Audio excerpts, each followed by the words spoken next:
రాష్ట్ర వ్యాప్తంగా ఆగస్టు 15న అన్న క్యాంటీన్లను పునఃప్రారంభించేందుకు రాష్ట్ర ప్రభుత్వం చర్యలు తీసుకోవడం జరిగిందని, ఆ మేరకు అన్న క్యాంటీన్ల ఏర్పాటుకు తగు చర్యలు తీసుకోవడం జరిగిందని మున్సిపల్ శాఖ regional joint director CH Naganarasimharao తెలిపారు. కాకినాడలో ఆయన మీడియాతో మాట్లాడుతూ, గురువారం రాష్ట్ర మున్సిపల్ శాఖ మంత్రి నారాయణ వీడియో కాన్ఫరెన్స్ నిర్వహించి అన్న క్యాంటీన్, సీజనల్ వ్యాధులు, వర్షాల పట్ల తీసుకోవాల్సిన చర్యలపై సమీక్షించడం జరిగిందని చెప్పారు.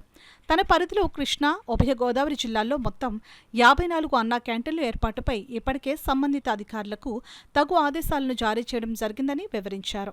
ఇందులో ముఖ్యంగా అన్నా క్యాంటీన్లు.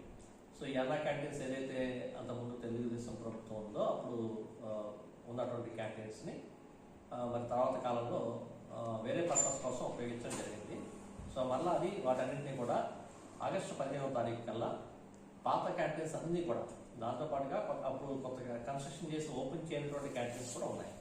సో మన రీజన్ ఎస్వేలు పాత ఈస్ట్ వెస్ట్ కృష్ణా జిల్లాలో చూస్తే టోటల్గా 51 అన్నా క్యాంటీన్స్ ఉన్నాయి ఈ 34 అర్బన్ లోకల్ బాడీస్లో, ఇంక్లూడింగ్ విజయవాడ, కాకినాడ, రాజమండ్రి, ఏలూరు అండ్ మచిలీపట్నం కార్పొరేషన్స్తో సహా.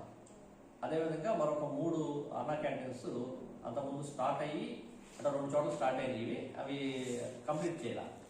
అమలాపురం అయితే అసలు స్టార్ట్ చేయలేదు.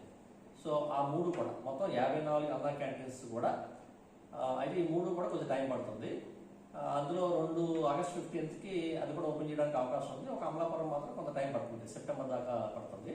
సో మిగతా 51 ప్లస్ ఈ 3 కూడా మొత్తాన్ని కూడా పబ్లిక్ ఉపయోగార్థం తీసుకురావడానికి గౌరవ ముఖ్యమంత్రి గారు డెసిషన్ తీసుకుని గౌరవ మున్సిపల్ మినిస్టర్ గారు దాన్ని ఫాలోఅప్ చేయడం జరుగుతుంది. నేను కూడా రీజనల్ డైరెక్టర్గా వీటన్నిటిని కూడా వాళ్ళ కమిషన్స్తో మాట్లాడడము, వాటిని ఫాలోఅప్ చేయడం జరుగుతుంది. అన్ని చోట్ల కూడా టెండర్స్ అయి పిలిచారు, చాలా చోట్ల ఓపెన్ చేశారు. కొన్ని చోట్ల ఈరోజు అదేవిధంగా నిన్న ఈరోజు కూడా ఓపెన్ చేస్తున్నారు.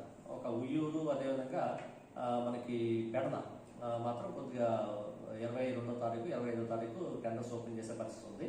సో అన్నీ కూడా స్కిమ్లను తీసుకొచ్చేసి అన్నా క్యాంటీన్స్ అందరూ తీసుకొచ్చి ప్రజలకి, ముఖ్యంగా పేదలకి ఏదైతే తక్కువ రేటుకి భోజన సదుపాయము, టిఫిన్స్ ఏర్పాటు ఉన్నాయో వాటన్నింటినీ కూడా ఖచ్చితంగా అన్నింటినీ కూడా లైన్లో తీసుకురావడానికి యాజ్ ఆర్డీగా నేను కూడా పూర్తి స్థాయిలో చేయడం జరుగుతుంది. అదేవిధంగా సీజనల్ డిసీజ్, ఈ సీజనల్ డిసీజెస్ అంటే ముఖ్యంగా డయేరియా కేసులు కానీ, తర్వాత జిఈ కానీ ఇటువంటి కేసులు, అదేవిధంగా ముఖ్యంగా డెంగ్యూ ఫీవర్స్, వీటి మీద vector borne, water borne diseases, వీటి మీద కూడా చాలా సీరియస్గా ఉంది.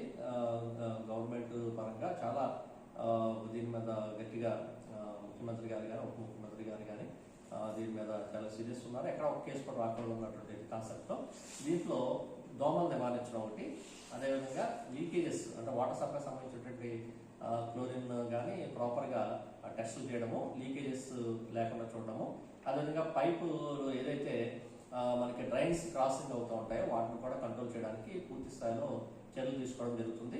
ఇక 3వది ఎస్టీపీస్, సెవరేజ్ ట్రీట్మెంట్ ప్లాంట్ సంబంధించి కూడా మనకి ల్యాండ్ ఎక్వేషన్ ఇష్యూస్ కొన్ని చోట్ల ఉన్నాయి. కొన్ని చోట్ల ల్యాండ్ ఎక్వైర్ చేశారు, కొన్ని చోట్ల ఇంకా ఎక్వైర్ చేయాల్సిన అవసరం ఉంది. దీని మీద కూడా కమిషనర్స్ కన్సర్న్ కలెక్టర్స్తో మాట్లాడి ల్యాండ్ ఎక్వేషన్ ప్రాసెస్ కంప్లీట్ చేసి సెవరేజ్ ట్రీట్మెంట్ ప్లాంట్స్ కూడా కంప్లీట్ చేయాలని చెప్పేసి గౌరవ మినిస్టర్ గారు ఆదేశించడం జరిగింది.